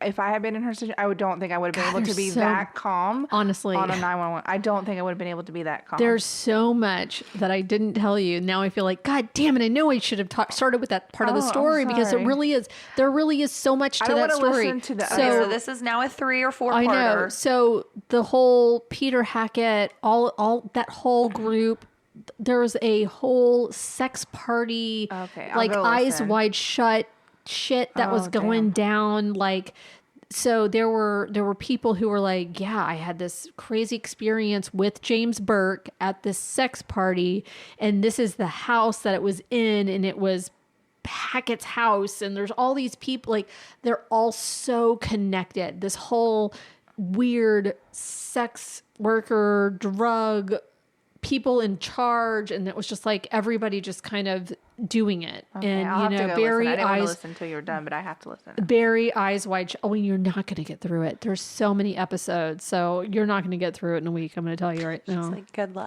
Good luck with that. Challenge Challenge accepted. I've been listening to it the whole time. Now One ear butt in. I'm totally fangirling Alexis Linkletter, and I'm like, please listen to my shitty telling of your story, and like, can you come on our show and just tell us the rest? Anyway, wild. It's wild, and Jason knows way too much about it now. You know what I mean? He's like, oh jeez, she didn't sound like she was panicking, and then I'm like, listen to this part. Okay, she sounds like she's panicking. Like she's. Okay. I really, honestly feel at the beginning of that call, she thought she could get out of whatever situation she was in. That is how I took her nonchalantness. Like the whole why. I hear that in my kids when they're bickering, trying to, why say it? So if you look at the transcript, so she's responding to the like, come on, let's go. We got to get out of here. And then it's unintelligible. And then she's like, why? And he's like, come on, let's go. And she's saying, please. She's trying not to leave wherever she is because she wants the police to find her. Yes. And she knows, what's so heartbreaking, she knows that if she leaves and goes somewhere else with these people, she's not going to, don't go to a second location. Yeah. Right. Right. And like, that's what we say. Like, if you leave, you're in, that's the danger part, The other thing is having listened to hotline calls out of domestic violence, they're just kind of like, I'm in a bathroom and I got to be as normal as possible. I've got to be as normal as possible. Can you bring me a pizza? I was just about to say, like, ordering a pizza. I'm not going to react like I'm in a crisis situation, so that they don't react so that to it. Right. And when Michael Pack says, "Oh Jesus, did you call the cops?" Like, so when they because she's saying, "What's your name?" Shannon Gilbert. What's your name? Shannon Gilbert. Jesus, did you call the cops? And so like they didn't know she was on the phone. Yeah. Or if they knew, then they didn't know who she was talking to. And so she's just trying to me, it sounds like she's just trying to get information from them, and she doesn't stall. Yeah. It doesn't sound like she's in crisis, but I think that because she wasn't at that moment. I think she wasn't yet. I think that she's trying. I think she was which is why she called. Yes, but at that moment, she wasn't being attacked. Yeah. You know what I mean? Like you said, she thought she was going to get out of it. I really feel like at the beginning of that call until... Can you trace where I am? Yes. God. Where nowadays, yeah, it Can would. you? Can you? It will? I mean... If you call 911, what? I think ask your I husband. believe I'll ask him. Okay, if you call 911 right now, could you say, "Can you trace me?" I think they can, because if you I call and think hang so. up and they call back and you don't answer, they show up at your house. But that's with Well, the that- landline. That was No, that's with the phone too. I'm pretty sure because unless you deactivate all the location stuff. But if you're calling from, like, if I call you, Jason is going to show up on your phone, like on a landline. Yeah. You're going to see Jason's name pull up because that's who owns the plan. But if it's a burner phone, that doesn't the pull burner- up. That's why they're called burner phones. So Yeah. nothing pulls up. 911 can track your cell phone if you request it or if you're in danger, but it won't track it unless it's necessary. When you call 911 from a cell phone, your phone uses burner location services to send the best available location to 911 call center. This can include data from nearby Wi-Fi networks, your phone's third-party data. It can take seconds to minutes and sometimes doesn't return a location at all. But it will ping. Everyone hears about the whole pinging of tower things. But also, when you call 911 anywhere in the country, it's going to not go off of your address. It's going to go off of your location. It says you can also use apps like ELS or Rapid SOS to send your location immediately to 911. It will the app automatically sends your location information from your phone to emergency service operators. It uses cloud communications and data analytics to send your location to the nearest 911 center possible. I will say this, an iPhone or an Android in 2024, they would get your location within 22 minutes versus 2010 when she had a standard flip Who phone. knows? Yeah. You know what I mean? Who knows what it was? So it might not track it per se right off the bat, but I'm sure they would find you faster than they would. Yeah. So sad. I mean, DoorDash tracks it. So, you know Yeah. what I mean? All your apps track your location. Anyways, how long is this episode? It's I'm long, just an hour and a curious. half. Oh, okay. By the way, a verdict just came out. Jurors reached verdict in emotionally charged Santa Fe high school shooting civil trial. I didn't get that alert. Maybe I did. That he was responsible for it. But that's just a civil case. Just FYI. That's in our neighborhood. Oh, yeah. You know? Yeah. Yeah. So anyway, so until next week, there's lots to talk about next week. So I had to stop it here. I had to. The thing on, we didn't say it, on Spotify. I don't know if it's on other platforms. Yeah. Tell your story, guys. But our podcast hosting platform added this feature where on each individual episode of Spotify, you can click on it, you can leave us a message or comment. We did not know about this, and we received a comment from someone claiming to be Shane Lamb, who was, and if you remember one of our stories, it was about this murder that took place Of Brian Carrick. And he was the main suspect, and he went to jail. Shane Lamb was. Yeah, Shane Lamb was the main suspect. Anyways, this message claims to be Shane Lamb saying we got the story wrong, that he was framed, that he wants to tell us about it. However, there was no contact information, and we cannot respond to those comments, guys. So if you are listening to an episode and you want to reach us about something where you need us to respond, you need to message us on our Facebook page. It's literally Case Files with Kat and Ashley.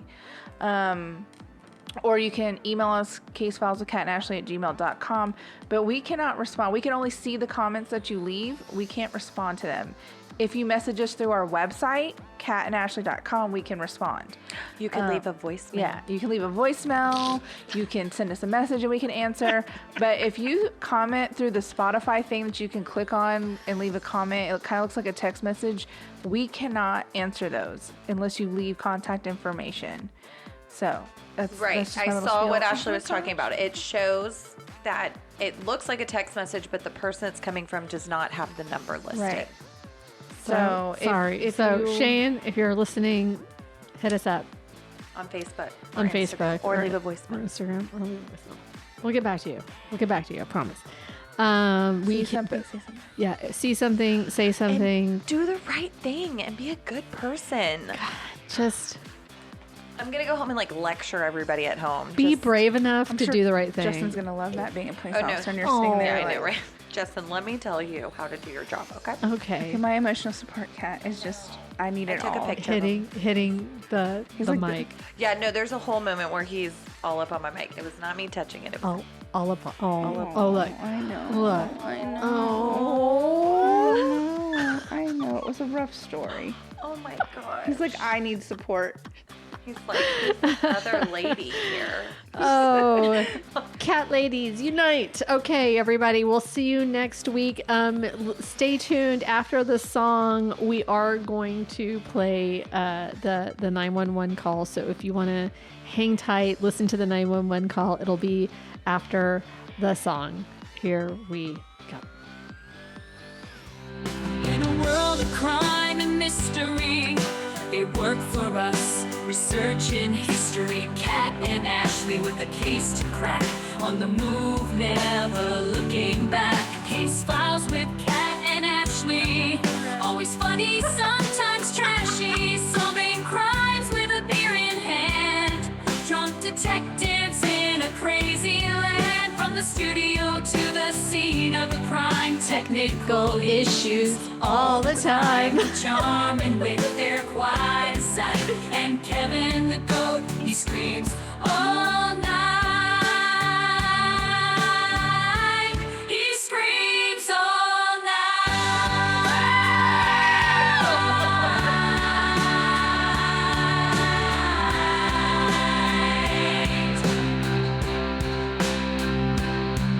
But behind the scene there's a hidden ace. The wizard works with skill and grace. He's a mastermind, always on call. The wizard's the one who saves them all. With a clever mind and a handsome face, the wizard works without a trace. It's a sight to behold when he turns this shit show into gold. He turns the shit show into gold. He turns this shit show into gold. He smiles with Kat and Ashley, always fun, sometimes trashy. Two drunk heroes with a silly embrace, and a hidden hero who makes the case. He screams all night. He screams all night.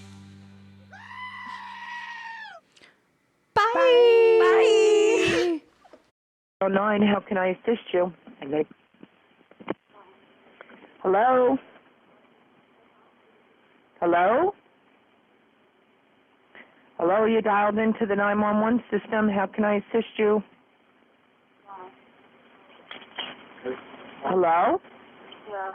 Do you need the police? Yeah. Where? Where? Who's there with you?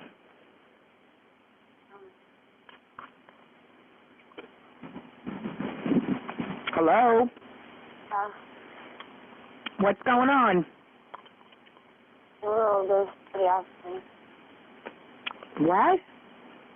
Somebody asked me. Somebody is harassing you? After me. Who? You Tracy Ryan? Driver's house, yeah. That's right there. Let me talk to him. You Tracy Ryan? Let me talk to him. By the Jones Beach. You're at Jones Beach? By the Jones Beach. All right, let me connect you to state police. Stay on the line. Why?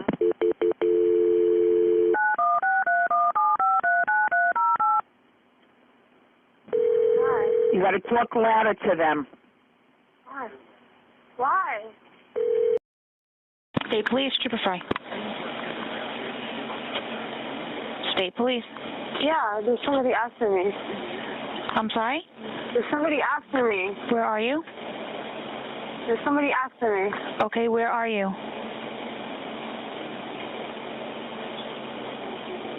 There's somebody after me. Where are you, ma'am? I don't know. You're driving right now? No, I'm inside the house. I'm sorry?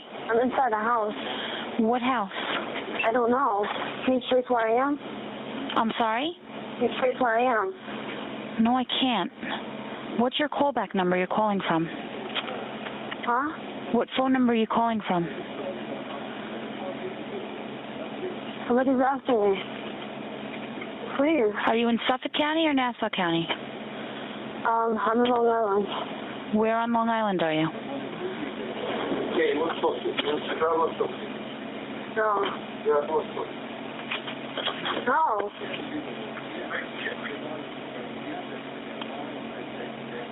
No. No, stop, no. Where in Long Island are you? In Suffolk County? Nassau County? Huh?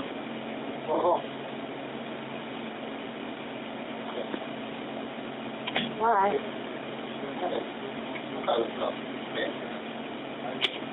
Why you call me by my name? Why? County, you on the line? Stop.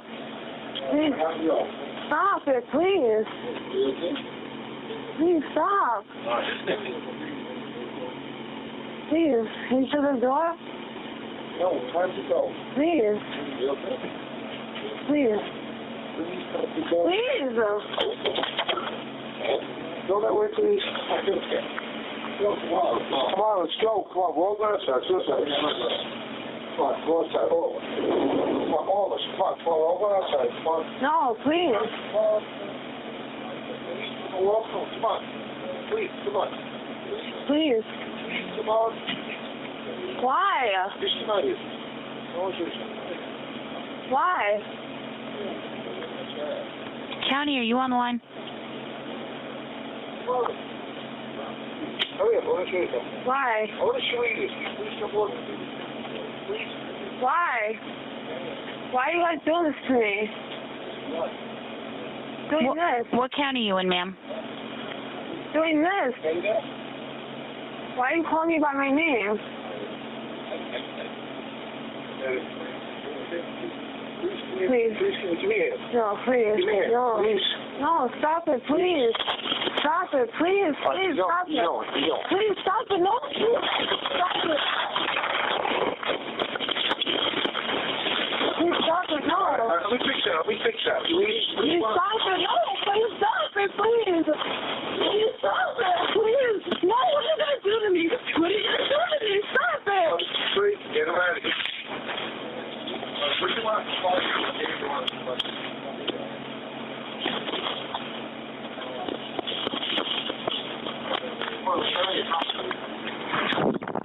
No. I'll go upstairs. You leave. I'm going to go upstairs. You leave. I'm going to go upstairs. Okay? You leave. Please. Please. Get there.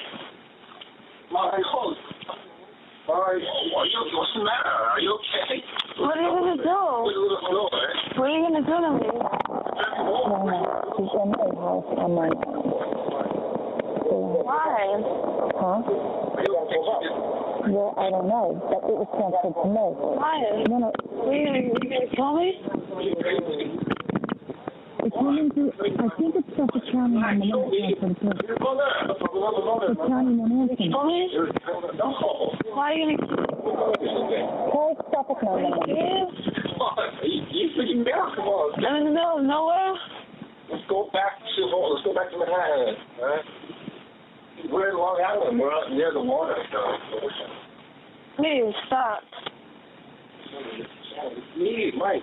Brother, come on. No, stop it, please. Oh, okay, fine. Please take my time to what, to drive? Yeah, I'm near the water. To drive? Saying let's go. I didn't do anything. 631. 511. Why?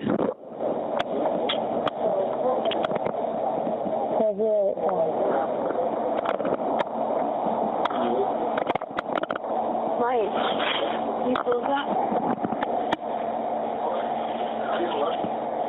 Some kind of mic thing.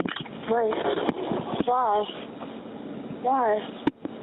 What you saying? Come on. Why?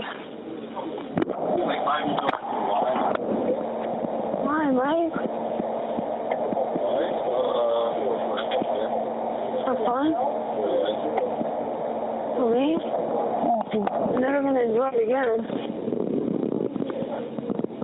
Why? I never do. I never did.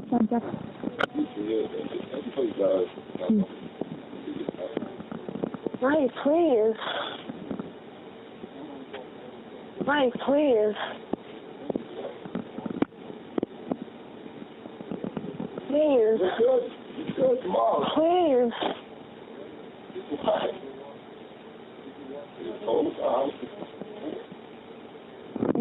There's something I don't know what phone she's calling from, but I transferred her back. Can you say where she's coming from?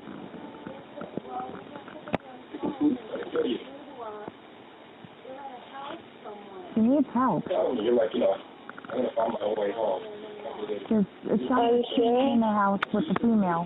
And the female was the initial caller. So this is all set up? You set everything up? Remember, I waited for you. You told me you're gonna find your way home, so I was like, what? You know, nothing that I found. So this is all set up? You never did this before. This is all set up? Well, you're joking with me, right? Why? I don't know. Why are you doing that? Alright, I'll say I was lying. I was lying. You did? Why? It was a 631 number. Why? Call back. You can try talking to her, but she's not. Please. I think she's got the phone down. Please. Hello? Please.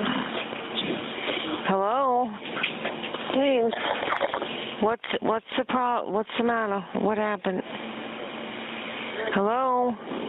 Please, get me out of here, Mike.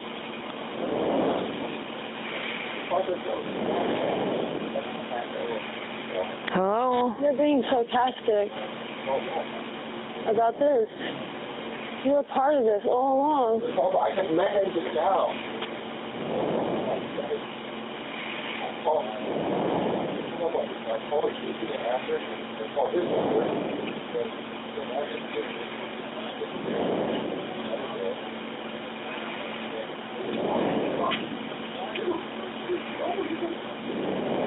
Mike, please. I'm begging you. I just want to go home.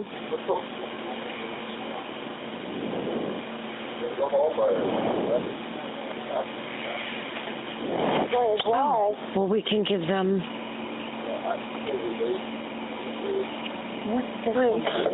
573 9308. Is that us? What's going on? I think the number. so. What?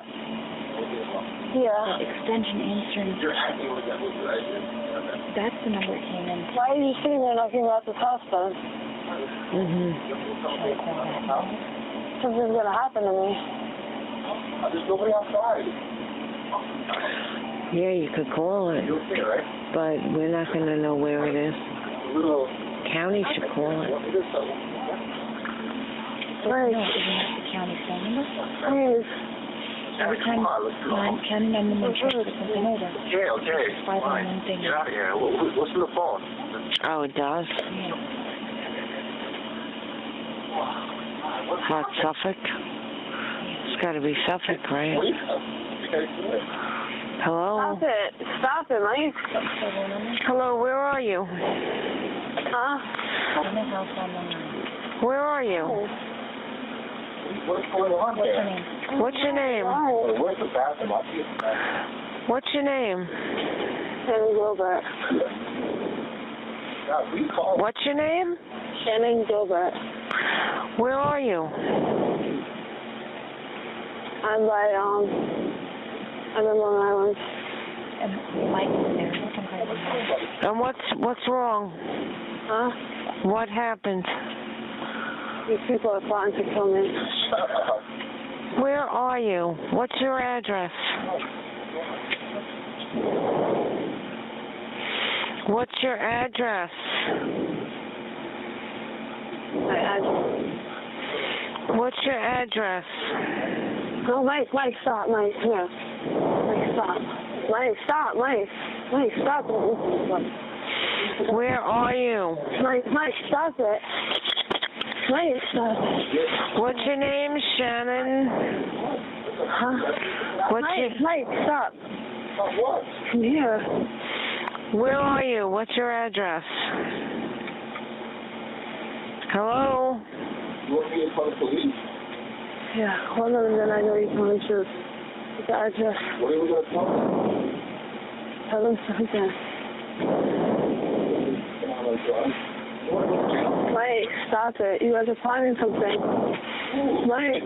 Where are you? Mike. We're fine then. Why don't we all... Are you in the house? Yeah. Mike, stop it. What town are you in? In Long Island. Mike is... Where? Stop, Mike. Where in Long Island? Stop it, Mike. Mike, stop it.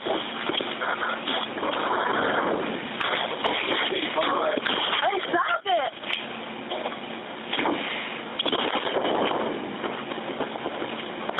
Where in Long Island are you? I don't know. Hello?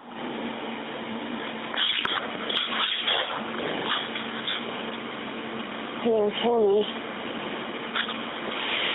Where in Long Island are you? I don't know. You're going to kill me. Are you in a house? Are you in a house? Yeah. Whose house is it? I don't know. Who is Mike? What's his last name? He's funny. Mike what? He's funny. He's history school. How old are you?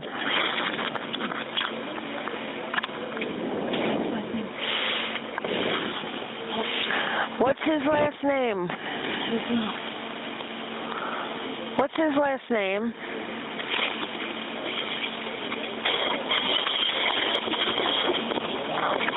What's his last name?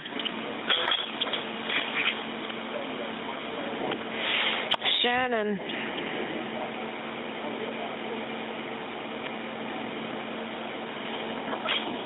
Shannon.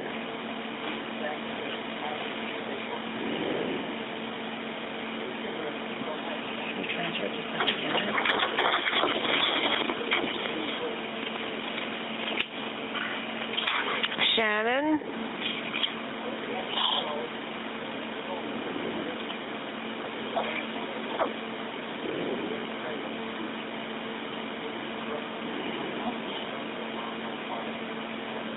Shannon? Yeah. What town? What town are you in? Hello?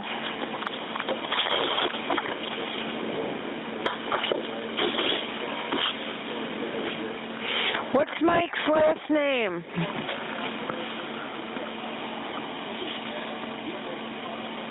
Hello?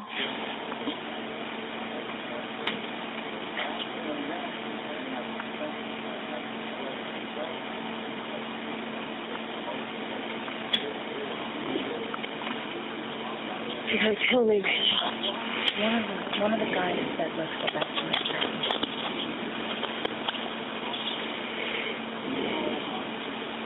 Where are you?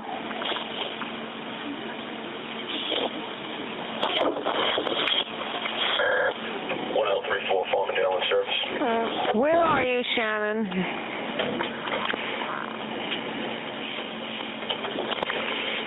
Shannon.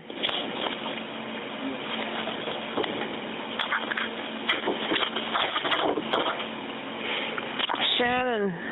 1034. 1034, 963, Gray. Shannon.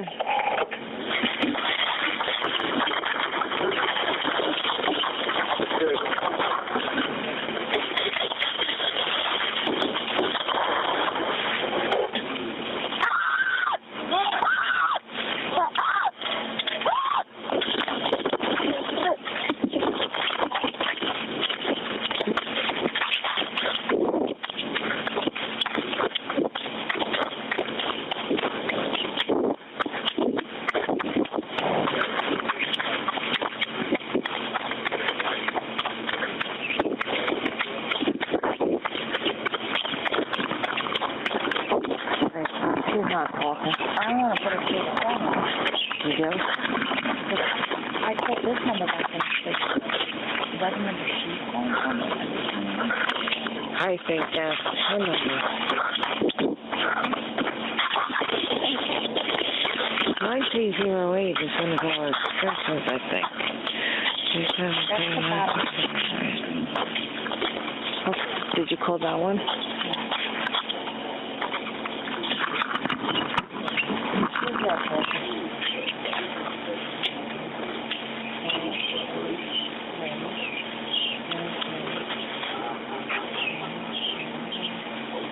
Shannon? Hello?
Who's the shield on the car? 1955.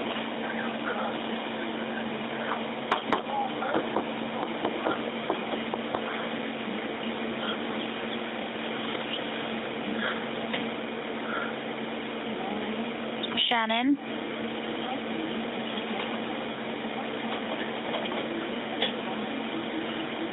I wonder if she has a phone in her pocket.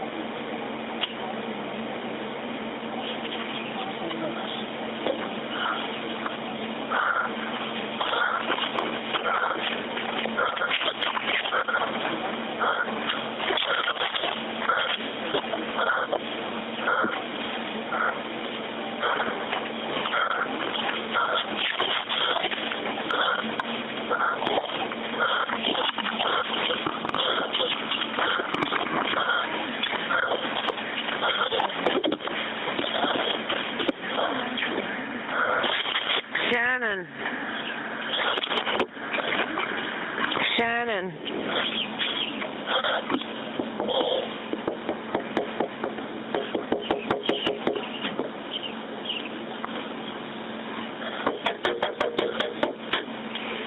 Shannon.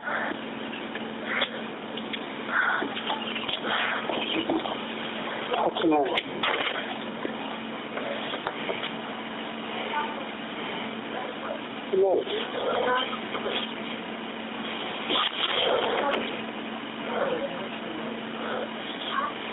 Somebody at you? Huh? Hello? Hello?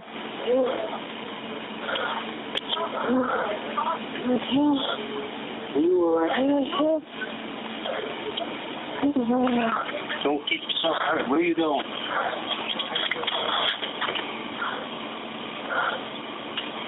Wait a minute. Where are you going? Where are you going? Something like Dopert, D-O-P-E-R-T.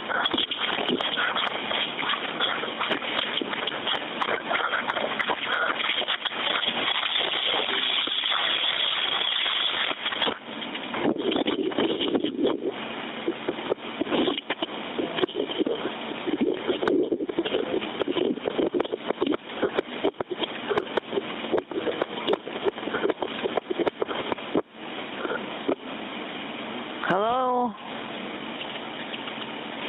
She didn't spell it, but that's what it sounded like.